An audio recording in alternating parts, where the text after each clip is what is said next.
All right, guys. So my soul is already feeling so refreshed, and it's not because of my surroundings at the Broadmoor.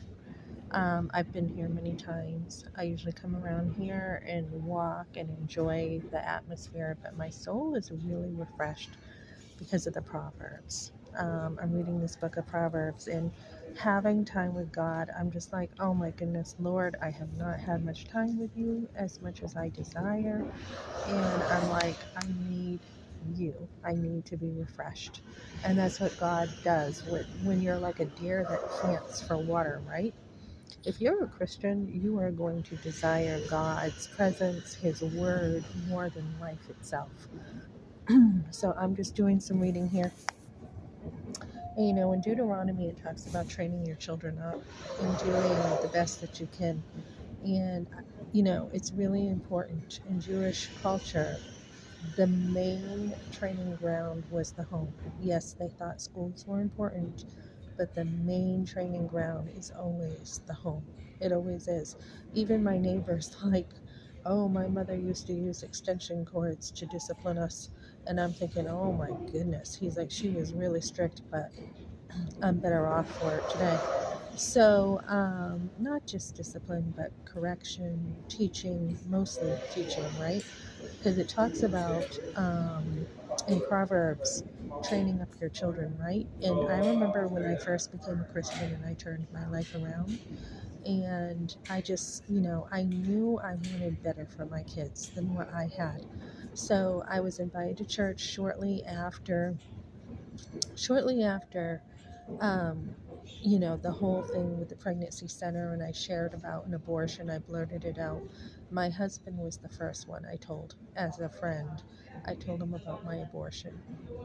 And he was like, we were at the dining room table, and he's like, oh my goodness, I'm so sorry. So, and then I told one of my friends at the bow and arrow shoots about it.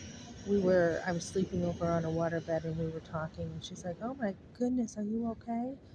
And I'm like, yeah, I'm okay. So when I had hit rock bottom and the abortion started coming out, my husband's grandmother invited me to church, and I'm like, I'm not religious. That was like my first response.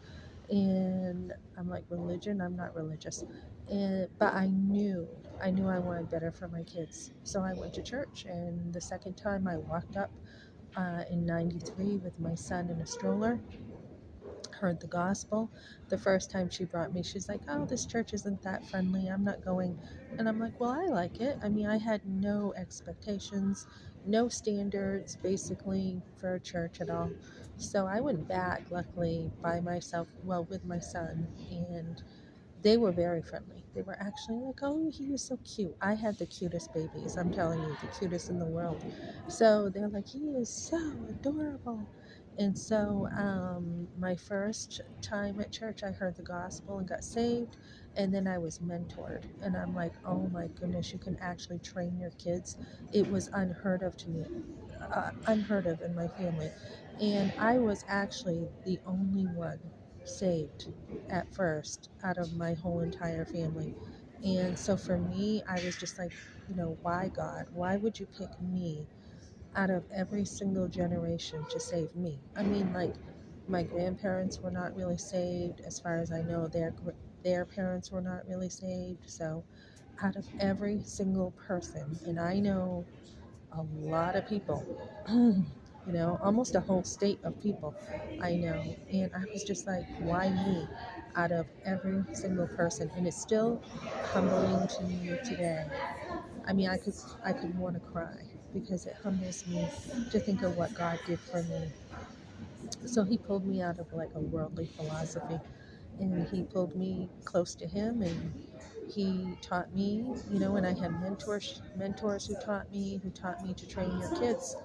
And so I was like, wait a minute, you intentionally take your time to teach your kids? So that's what I did. A lot of my homeschooling was my time training my kids up in the Lord.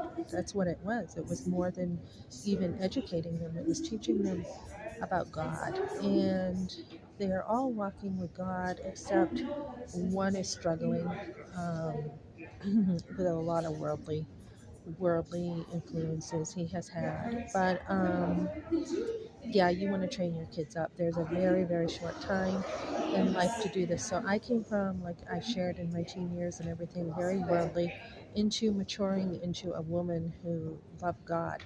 So if you are ever, my story is my family came from the projects, and today is my birthday. So luckily for me, if my grandmother did not have 10 kids in the projects, I would not have had my children, right? So you can still respect, even if you came from a family with a lot of drama, you can respect that position. You can see how God has worked through every single generation to bring you about and bring your children about. So He turned around my whole family dynamics and used me to turn it around and basically, turn the whole dynamic around. And, I talk about Britney Spears and her family, but you can turn it around. If you work really hard, you can.